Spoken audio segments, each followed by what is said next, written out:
What is up, guys? Charles from Team COG coming at you guys here with a post-commentary duel video. We have Crusadia Guardragon on the left and Salad Boys on the right.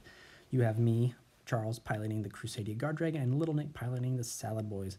So before we go further into the video, I want to let you guys know that we had already had a match before this, and it wasn't even worth it, man. I got 2-0'd by Nick real quick. So we decided to record another video and hope that we can get more of a back-to-back, more like, like a more where both decks get to kind of show what they're famous, show what they can do instead of just getting blown out. So I won the dice roll, and I seem to open Terraforming. Also, guys, this list is not really too much different than my list I topped the Denver Regionals with. I pretty much just took out one Destroyer to put in Goliath, and then I dropped a Nightmare Phoenix for the, the Hieratic Seal of Heavenly Spears. But my hands all night were really bad, so it's funny. So I have to normal the Reclusia and use Destrudo to pay off my life just so I can get 2 monsters out, because my hand is so bad.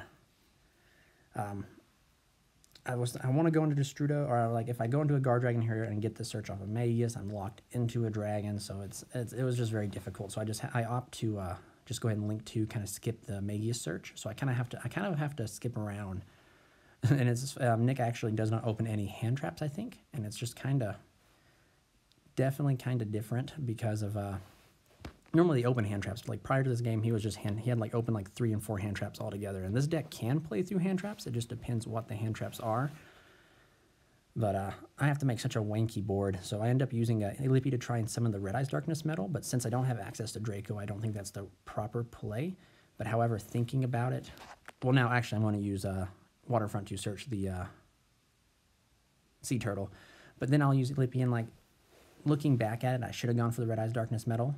But like my hand was so crazy, like I decided to opt to go for I should have just summoned the Draco from the deck probably, just to go ahead and get Draco into the graveyard. But I'm really deciding, I don't know what to do. Part of me in my mind, I'm thinking like I could just go for Goliath right here and pretty much just sit and hope to and pretty much win.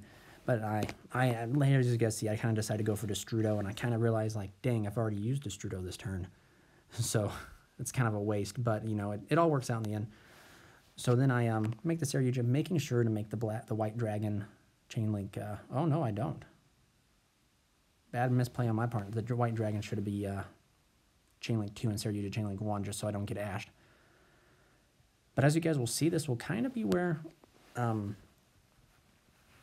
I needed the Red Eyes Darkness Metal, but it all works out in the end. So I use this to make Pitsy. Then I'll use Pitsy to summon back the Draco. Then I drew into Succession to bring back the Destrudo, and then I'm able to make Agripane. Before people ask, Agripane only requires 2 dragons. It doesn't require level 4 lower, so that play is totally valid. I'm going to go into Triple Burst Dragon, which is one of the only cards I can go into since I can't extend for a second Saryuja. I'm going to use Saryuja to special the Sea Turtle, and then I'm going to go into Heavenly Spears. I think Heavenly Spear in this matchup and the Salad Boys matchup is better than Equal Max, just for the simple fact that you're able to lock your opponent out. You have a bounce, whereas Equal Max does put on a lot of pressure. As you see here, I'll use this to bounce and summon from the deck Goliath, and he's already committed his normal summon. Even if he could get out of the monster, he can't go into the extra deck. But back to the Equal Max. Equal Max, I think, puts on a lot of pressure against a lot of decks. And in an upcoming segment I'm going to do is called Pressure Cards. Equal Max is going to be in there, spoiler alert. But Heavenly Spears just does so much more, in my opinion, because the deck has so much.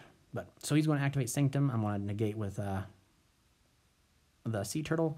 He's going to activate another Sanctum, and now looking back at it, I don't know if Sanctum is a once per turn or not, but I choose to let it go through because I know I'll get the counters off of for Waterfront. But then Scythe activates, and then I can negate Scythe with Crystal Wing, getting my counters back up to 5, so I'm loaded with pretty much more negations. But the Celestial Spells is so good in this matchup, whereas against like Subterrors, against like Altergeist, against like just like certain other decks, Equal Max shines better than Celestial Spears do. Celestial Spears does, and I think going forward that I will take it out when the new Crusadia cards come out in Dark Nailstorm, like Miko and stuff, and try a different route. But he normal summons the Spinny, attacks into the Goliath, which is 0 defense. He's going to reveal the Gazelle. I'm going to negate with Crystal Wing. He's then going to Ghost Ogre, and I'm going to negate with the Sea Turtle. He's going to then successfully get the Sanctuary, but I don't think it really matters at this point. He's going to pretty much activate Sanctuary, reincarnate Link, and yeah, there's not really much more to do here. I get another counter.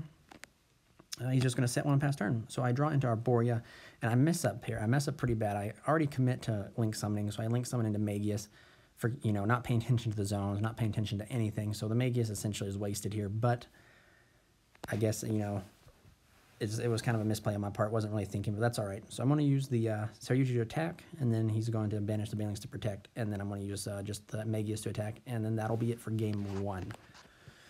So yeah, guys, prior to this game, he had opened, every game he opened 3 hand traps, and always the 3 hand traps that hurt me the most. And it was, I'd open Call by the Grave, he would just have the Imperm, and then I would open no Call by the Grave, and he'd open like Ogre, Ashen, Veiler. It was unreal. But in this, like, I know I'm going second here, so I'm going to probably I'm going to put in the Twin Twisters and the Red Reboots, and just hope that I can stun him long enough that I can go into, like, pretty much, hopefully, like, I can stop his back row and stop his play so I can build my own board and then just potentially overpower him, but we'll have to wait and see. I was thinking about adding draw blocks, but then, like, they don't really add anything out, you know, like, they don't add too much, so, like, they, you know, Nick's a good Salad player. If he had the circle, he'll activate during a standby phase when I can't draw him, and then he'll...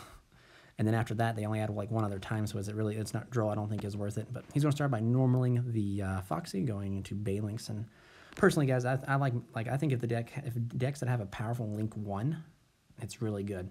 So right here, he decides he links away and he doesn't reveal Gazelle. So that means I know like he doesn't have the Gazelle, so I think it's a good time to Ash, so he doesn't get a hold of the field spell. He's going to go into the second Balinks, and I think this was pretty smart on his part. I think, you know, in hindsight 2020, he thought he could use its effect again to get a Sanctuary, but he can't. But it actually loads his Sunlight Wolf up to protect it twice, so that's pretty good. But my hand is so bad, guys. Like, you're going to see me set a Twin Twister, 2 Infinite and Perms, and I think I have a Waterfront and Draco. So, as you can see in his hand, he has an Ash Blossom, so, like, that's pretty detrimental, believe it or not. So I just set 3 and passed to him, which was pretty rough. He draws into, I think, Gazelle. I think. I'll see here. He just normals Gazelle. He's going to attempt to use Sunlight Wolf to add back a fire monster. I'm going to let him add back the Foxy because he's already normal summoned. I'm going to Imperm the Gazelle because I don't need him getting the counter trap. He's going to link off into Balinks. He's going to use Balinks effect to add the field spell, I think. Nope, I want to keep him from getting that field spell. So I'm then just going to Imperm the Balinks. And he's going to get Heat Leo to shuffle back my Twin Twisters. But I get more counters. So I'm kind of reading, I don't know what the face down is. It's either, if it was a Sanctum, he'd already used it to seal the deal. If it was, it could be a Roar, but he's going to opt to use Violent Chimera here, which I don't know if it was a correct play or not, but he's going to be able to put on, he's going to push for a lot of damage. But in my hand, I have Draco, so all I need is one other Crusadia. I can go off and hit him for a lot of damage. So I top deck the Lion, which is really good. So I'm pretty much in a very commanding position right now, as far as I know. So I attempt to use Waterfront to search, but he has the Ash. So that kind of hinders my plans, but not too much. That means now I don't have to worry about Ash. So I'm on a normal Draco and decide, instead of going the typical dragon route, go into the Guardragon. But it's all right. He has Infinite and Perm, so it really didn't matter which route I went. He was going to wank me regardless, except for in this particular playthrough, I would have been able to add back the Leonis and then get a essentially get an equal max, but then again, like, it wasn't going to be able to be big enough to beat over the Violent Chimera. So I'm just checking my extra deck to see if there's anything I can do, and I don't think there is. It's such a shame that Konami's policies keeps these sleeves away. Imperium Duels does such a great job with these sleeves. So he's just going to declare there, and he's going to tell me that it does double battle damage or something like that, but I just wrap it up and we go into game 3. And game 3 is going to be a really good game, guys. Like, I'm really hyped to commentate this part of the video because you get to see how well the Guardragons can play through interruptions. I think I played through 2 hand traps, and given at the time he hit what he thought was best, so like, but it's a shame because it takes me to this game 3 to where I start constructing my chain links properly and stuff like that to block out hand traps. But in game 1 it didn't really matter, so. But anyway, guys, I'm going to do a new segment called Pressure Cards, and it's going to go through and talk about certain cards and how they add pressure to the game and what type of pressure that they add. And I think it'll be a pretty cool segment. I hope to show it to you guys and hope to get it up here shortly, but I'm going to be whacked with work here for the next, like, 4 days, so hopefully I'll be able to get content to you guys. So we're going to go ahead and start off the game 3, Salad Boys versus the Crusadia. And I get to start out with, and again, my hand is very suboptimal. Like, it's not like the prize, the #1 bonkers hand, so have to start out by normaling the Draco to go into Magius. I then have to, he's just going to go ahead and infinite impermanence right off the bat. So I'm going to go ahead and use Draco, special back, World Extension, special back the Draco, to go into the Spatha and go use Collapse Serpent to pretty much continue on. And I'm going to use Collapse Serpent 2 and Spatha 1 to avoid Ogre. Because now I know he plays Ogre. And then Spatha is going to resolve and move the Elippy. But, so I've already played through, there's Infinite Imperm. I'm going to move over. I'm going to activate Elippy's effect to summon from the deck. He's going to respond with the Ogre. And Ogre hurts pretty bad, guys. Like, I'm not going to lie. But Elippy, though, will resolve and summon out the Red MD. I'm going to summon the Collapse Serpent, the White Wyvern Buster, excuse me, special back Draco, and link into Saryuja, making Saryuja Chainlink 1 and the White Dragon Chainlink 2, protected my Saryuja from Ash in case he has it, because we all know Salamangreats always have like a handful of hand traps. So I'm going to go ahead and draw my 4, but I like the Salamangreat, guys. Just the simple, I think what makes the deck is not the fact that it has such a reoccurable engine, it's the fact that with that reoccurable engine, they can play 12 hand traps and get away with it, not brick. I think that's the thing about it that gets me the most. So I'm then going to special summon the Draco. Draco's effect is going to add me back. I'm just going to put back the Spatha because I really don't have any other target to add back. So I'm going to go into Pitsy. I'm going to use Pitsy's effect to revive the Red MD, use Red MD to revive the Draco, go into Agripane. Agripane is going to fetch me my Crystal Wing Synchro Dragon. And then here, like, I'm really opting to go into like Equal-Max, but I've at this point I've realized like Equal-Max is not as good as Heavenly Spears, but there is a misplay in this final game, and it's because Nick has Fusion of Fire, and he could easily solve my Heavenly Spears, but I think what happened was there was so many different cards on the field, and he didn't take the time to read because we kind of were pressured by time that he thought I had more negates than what I did. But so I'm going to use Monster Reborn to bring back the Red Eyes Darkness Metal to bring back the Draco, and then I'm going to special Arborea from my hand to synchro for Quantum Dragon, which I think is 10 times better than FA God Dragster, and then I'm going to use the Red MD and the Saryuja for Heavenly Spears. So he's going to go ahead and set one card, and he just passes. So he's going to attempt to activate Sanctum. I have an Ash for the Sanctum, and I think I attack for 7,900. As you guys will see, I'll do 2,400 plus 3,000 plus 25 is 79. He's left with just 100.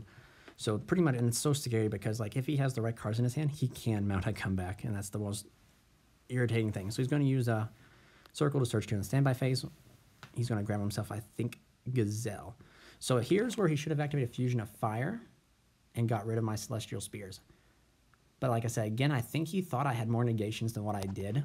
So he decided to try and play through it the best that he could. So he's going to go ahead and normal the Gazelle. And this was where I used the Celestial Spears to bounce. He should have got the Send with the Gazelle, but it doesn't matter. He kind of missed it. He's going to attempt to Ash my Celestial Spears, but I'm going to Ghost Ogre it. He's going to Ash my Celestial Spears, but I'm going to negate with Crystal Wing because I know how important his extra deck is.